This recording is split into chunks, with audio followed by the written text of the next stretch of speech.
दादा पुढे बघ जरा.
ನಮ್ದು ಉದ್ದೇಶ ಒಂದರಿ ನಮ್ದ ಊರಿನ ರೋಡ್ ಕಂಪ್ಲೀಟ್ ಆಗ್ಬೇಕ್ರಿ ಸರ್. ಒಂದು ಸಲ ಸಾಲ ಆಗಿದ್ರಿ. ನಾವು ಅದ ರೋಡ್ ಕಾರಣ ಆಕ್ಸಿಡೆಂಟ್ ಭಾಳ ಆಗಿದ್ರಿ. ಅದ ನಾವು ಫಾಲೋ ಅಪ್ ತೆಗಿತೀವ್ರಿ ಸಂಬಂಧಿತ ಕಾರ್ಯಾಲಯಕ್ಕೆ. ಬಟ್ ಯಾರೂ ಅಲ್ಲಿ ಬಂದಿಲ್ರಿ ಮತ್ತು ರೋಡ್ ಕಂಪ್ಲೀಟ್ ಮಾಡಿಲ್ರಿ ಸರ್. ಅದ ಕಾರಣ ನಾವು ಉಪೋಷಣೆ ಮಾಡತ್ತೇವ್ರಿ. ನಮ್ದು ಊರು ಖಾದರ್ವಾಡಿ ರೀ, ಬೆಳಗಾವಿ ತಾಲೂಕು ರೀ ಸರ್. ಶಾಸಕ ಕಡೆ ನಾವು ಹೋಗಿಲ್ರಿ. ಬಿಕಾಸ್ ಅವನ ಶಾಸಕ ರೀ ನಮ್ದು ಊರಿನ 42 acres ಲ್ಯಾಂಡ್ ಇಲ್ಲಿಗಲಿ ಅವ್ನು ಖರೀದಿ ಮಾಡಿದ್ರಿ ಸರ್. 7/12 ಉತ್ತಾರನಾಗ ನಮ್ದು ಹೆಸರು ಅದಾವ್ರಿ ಸರ್. ಖಾದರ್ವಾಡಿ ಊರಿನ ಸಾಮಾಯಿಕ ವಹಿವಾಟ್ ಖಾದರ್ವಾಡಿ ರೈತರ ಸಾಮಾಯಿಕ ವಹಿವಾಟ್ದಾರ ಅಂತ ಅದ ಹೆಸರು ತೆಗಿಯಾಶ ಅವನ್ ಮ್ಯಾಲಿಂದ 5 ಪಂಚ್ ಅದಾವ್ರಿ. ಅವನ ಕಡೆಯಿಂದ ಅದ ಜಮೀನ್ ಖರೀದಿ ಮಾಡಿದ್ರಿ ಸರ್. ಮತ್ತು ಎಲ್ಲಾ ರೈತರಿಗೆ ಹಾಳು ಮಾಡಿದ್ರಿ ಅವನು ಸರ್. ಅದ ಅದ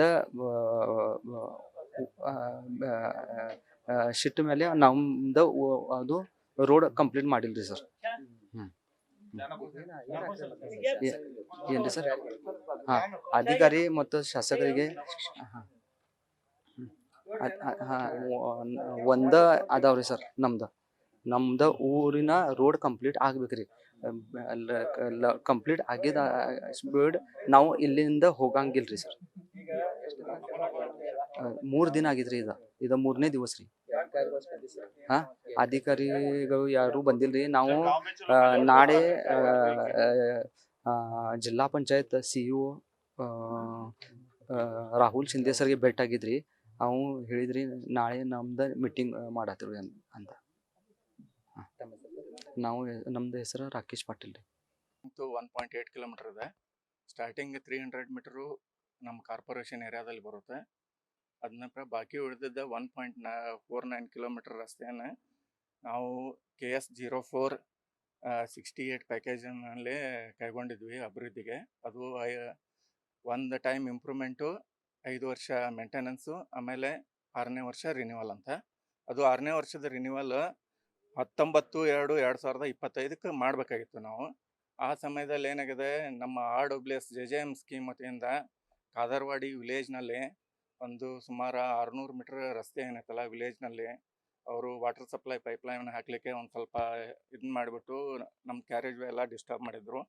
ಅದಕ್ಕೆ ಅವ್ರು ರಿಸ್ಟೋರ್ ಮಾಡಿ ಕೊಟ್ಟ ನಂತರ ನಾವು ಕೆಲಸ ಮಾಡತ್ತೇವೆ ಅಂತ ಹೇಳಿದ್ವಿ. ಬಾಕಿ 900 ಏನಿದೆ ಅಲ್ಲ, ನಿಯರ್ ಅಬೌಟ್ 900 ಮೀಟರ್ ಏನು ಮಾಡಿದೆ, ಈಗಾಗಲೇ ರಿನ್ಯೂವಲ್ ಮಾಡಿದ್ವಿ ಲಾಸ್ಟ್ ಇಯರನ್ನೇ. ಮತ್ತು ಈ ನೆಲೆಯಲ್ಲಿ ಇನ್ನೂ 500 ಮೀಟರ್ ಕಾಂಟ್ರಾಕ್ಟರ್ ಕೆಲಸ ಮಾಡೋದಿರೋದ್ರಿಂದ ಅವ್ನಿಗೆ ಯಾವುದೇ ಬಿಲ್ ಪೇಮೆಂಟ್ ಮಾಡಿಲ್ಲ ನಮ್ಮ ಡಿಪಾರ್ಟ್ಮೆಂಟ್ ವತಿಯಿಂದ. ಆದರೆ ಏನಾಗಿದೆ, ರೋಡು JJM ಸ್ಕೀಮ್ನಿಂದ ಹಾಳಾಗಿರೋದ್ರಿಂದ ಅದನ್ನ JJM ವತಿಯಿಂದ ರಿಸ್ಟೋರ್ ಮಾಡಿ ಕೊಡಬೇಕಾಗಿದೆ. ಅವರು ಮಳೆಗಾಲದಲ್ಲಿ ಜನ ಎಲ್ಲ ಬೀಳ್ತಾರಂತ ಈ ರಾಕೇಶ್ ಪಾಟೀಲ್ ಅವರು ಬಂದು ಇಲ್ಲಿ ಆಫೀಸ್ನಾಗ ಕಂಪ್ಲೇಂಟ್ ಮಾಡಿದ್ದಕ್ಕೆ WMM ಮಾಡಿಬಿಟ್ಟು ರಿಸ್ಟೋರ್ ಮಾಡಿದ್ರು. ಮತ್ತು ಈ ವರ್ಷ ತಮಗೆಲ್ಲ ಗೊತ್ತಿರೋ ಹಂಗೆ ಜನವರಿಯಿಂದ ನವಂಬರ್ವರೆಗೇನು ಮಳೆ ಆಗ್ತದೆ. ಹಂಗಾಗಿ WMM ಎಲ್ಲ ಡಿಸ್ಟರ್ಬ್ ಆಗಿದೆ. ಈಗ ನಮ್ಮ ಪ್ಯಾಕೇಜ್ ಹಿಡಿದಂಥ ಕಾಂಟ್ರಾಕ್ಟ್ರ್ ಅದು ನನಗೆ ರಿನ್ಯೂವಲ್ ಮಾಡ್ಲಿಕ್ಕೆ ಸಾಧ್ಯ ಇಲ್ಲ, ಮಾಡೋದಿಲ್ಲ ಅಂತ ಇದ್ದಾನೆ. ಅದಕ್ಕೆ ನಮ್ಮ ಡಿಪಾರ್ಟ್ಮೆಂಟ್ ವತಿಯಿಂದ 2 ಆಪ್ಷನ್ ಇದೆ. ಒಂದು, ಅದನ್ನ ಅವನದು ರಿಸ್ಕ್ ಆ್ಯಂಡ್ ಕಾಸ್ಟ್ ಮಾಡಿಬಿಟ್ಟು ಅವನದು ಟೆಂಡರ್ ಕ್ಲೋಸ್ ಮಾಡಿ ಹೊಸದಾಗಿ ಟೆಂಡರ್ ಕರೆದು ರೋಡ್ ಮಾಡಬೇಕು. It will take around 3 to 4 months. ನಾವೆಲ್ಲ ಒಂದು ಕ್ಲೋಸರ್ ಮಾಡಿಬಿಟ್ಟು ಆಮೇಲೆ ಹೊಸದಾಗಿ ಎಸ್ಟಿಮೇಟ್ ಮಾಡಿ ಟೆಂಡರ್ ಕರೆದು ಎಲ್ಲ ಮಾಡಲಿಕ್ಕೆ it has some procedures, department procedure ಇರುತ್ತೆ. ಅದ್ರ ಪ್ರಕಾರ ಅಂದರೆ it will take more than 3 to 4 months. ಅದನ್ನೇ ಹೇಳ್ತಾ ಇದ್ದಾನೆ ಅದ ಪಾಯಿಂಟ್ಸ್ ಬರ್ತಾನೆ.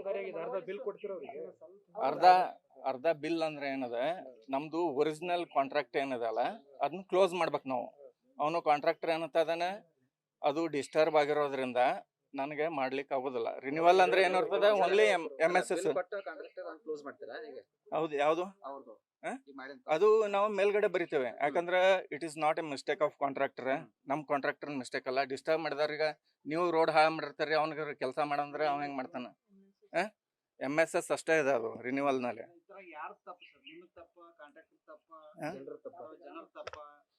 ಯಾವ್ದು ಇದು ಎಲ್ರದೂನ ತಪ್ಪದು. ಯಾಕಂದ್ರೆ ಇಲ್ಲೇನ ಗ್ರಾಮಸ್ಥರು ಪೈಪ್ಲೈನ್ ಹಾಕ್ಸ್ಕೋಬೇಕಾದ್ರೆ ರೋಡ್ ನಡು ಹಾಕ್ಸ್ಕೋಬಾರ್ದು ಅನ್ನೋದು ಅವ್ರಿಗೂ ಅರಿಬೇಕು. ಅವ್ರ ಊರಲ್ಲೇನ ಅದು ಹೋಗಿದೆ ಪೈಪ್ಲೈನ್, ರಸ್ತೆ ಪೂರಾ ನಡುವ ಅಡ್ಡಿ ಹಾಕ್ತಿರ್ಬೇಕಾದ್ರೆ ಅವಾಗ ಅಬ್ಜೆಕ್ಷನ್ ಮಾಡಿದ್ರೆ ಇದು ಪ್ರಾಬ್ಲಮ್ ಬರ್ತಿರ್ಲಿಲ್ಲ. ಅವನು ಈಗ ಲೆಟರ್ ಕೊಟ್ಟದಾನ, ಆದ್ರೂ ಈಗ ನಿನ್ನೆ ಬಂದು ಲೆಟರ್ ಕೊಟ್ಟದ. ಯಾವುದು ಪ್ರೊಟೆಸ್ಟ್ ಅಂದ್ರೆ ನೋಡ್ರಿ, ಅವಾಗನು ನಾವು ಇದು 1 ವರ್ಷದ ಇಶ್ಯೂ ಇದೆ. ಅವ್ರು ಬಂದಿದ್ದು ಇಲ್ಲನ ಈಗ ಜೂನ್ ಜುಲೈನಲ್ಲಿ ಅವರು ನಮಗ್ ಬಂದ್ ಭೇಟಿಯಾಗಿದಾರ. ಅವ್ರು ರಾಕೇಶ್ ಅವರು ಜೂನ್ ಜುಲೈನಲ್ಲಿ, ಈ 25 ಜೂನ್ ಜುಲೈನಲ್ಲಿ ಭೇಟಿಯಾಗಿದಾರ. ಆ ಟೈಮ್ನಾಗ ಏನಾಗಿತ್ತು, ನಾವು RWS ದವ್ರಿಗೆ ಇನ್ಸಿಸ್ಟ್ ಮಾಡಿದ್ದಕ್ಕೆ ಅವರು WMM ಮಾಡಿದ್ರು. ಮಳೆ ಹತ್ತಿರೋದ್ರಿಂದ ಅದು WMM ಎಲ್ಲ ಡಿಸ್ಟರ್ಬ್ ಆಗಿದೆ. ಅವ್ರ ಏನಂತ ಇದಾರೆ, ಕೆಲಸ ಎಲ್ಲ ನಾವು ಮಾಡಿದೇವಿ, ನಾವು ರಿಸ್ಟೋರೇಷನ್ ಮಾಡಿದೇವೆ ಅಂತ.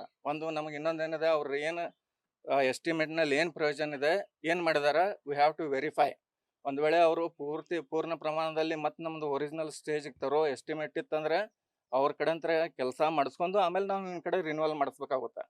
ಇಲ್ಲ ಅವ್ರ ಎಸ್ಟಿಮೇಟ್ ನಲ್ಲಿ WMM ಅಷ್ಟೇ ಇದ್ರೆ we will write to our higher officer, ಹಿಂಗಾಗಿದೆ, ಅವ್ರು ರಿಸ್ಟೋರ್ ಮಾಡಿದ್ರು, ಮಳೆಗಾಲದಲ್ಲಿ ಅದು ರೋಡ್ ಕೆಟ್ಟಿದೆ, ಅದಕ್ಕೇನಾದ್ರೂ ಎಕ್ಸ್ಟ್ರಾ ಅಮೌಂಟ್ ಕೊಡ್ತಾನಂದ್ರೆ ನಮ್ಮ ಇದರಲ್ಲಿ ಎಸ್ಟಿಮೇಟ್ ಮಾಡಿಬಿಟ್ಟು ನಾವು ಇದನ್ನ ಮಾಡ್ತೇವೆ, ರಿನ್ಯೂವಲ್ ಮಾಡಿಸ್ತೀವಿ. ಅಲ್ಲ, ಈಗ ಜೀವದ ಪ್ರಶ್ನೆ ನೋಡ್ರಿ, ನಮ್ಮ ಡಿಪಾರ್ಟ್ಮೆಂಟ್ ನಲ್ಲಿ ಏನಿದೆ ರೀ, ಇದು ಸೆಂಟ್ರಲೈಸ್ ಇರೋದ್ರಿಂದ ನಾವು ಪ್ರತಿಯೊಂದಕ್ಕೆಲ್ಲ ನಮ್ಮ ಹೆಡ್ ಆಫೀಸ್ ನಲ್ಲಿ ಕೇಳಿ ಅಪ್ರೂವಲ್ ಮಾಡ್ಕೊಂಡು ಮಾಡ್ಬೇಕು. ನಾವು ನಮ್ಮ ಹತ್ರ ಏನು ಒಂದು ಫಂಡ್ ಇರೋದಿಲ್ಲ, ಏನೂ ಇರೋದಿಲ್ಲ. ಅದನ್ನ ಅವ್ರಿಗೆ ಸಾಕಷ್ಟು ಸಲ ನಾವು ಅವ್ರಿಗೆ, ಇದು ನೀವು ಇವತ್ತು ಬಂದಿದಾರ, ಅವ್ರಿಗೆ ನಾವು ಸಾಕಷ್ಟು ಸಲ ಅವರು ನಮ್ಮ ಆಫೀಸ್ಗೆ ಬಂದಿದಾರ, ಅವ್ರಿಗೆ ಇದನ್ನೇ ಮಾತು ಹೇಳ್ತಾ ಇದಾವೆ ನಾವು ಅವ್ರಿಗೆ.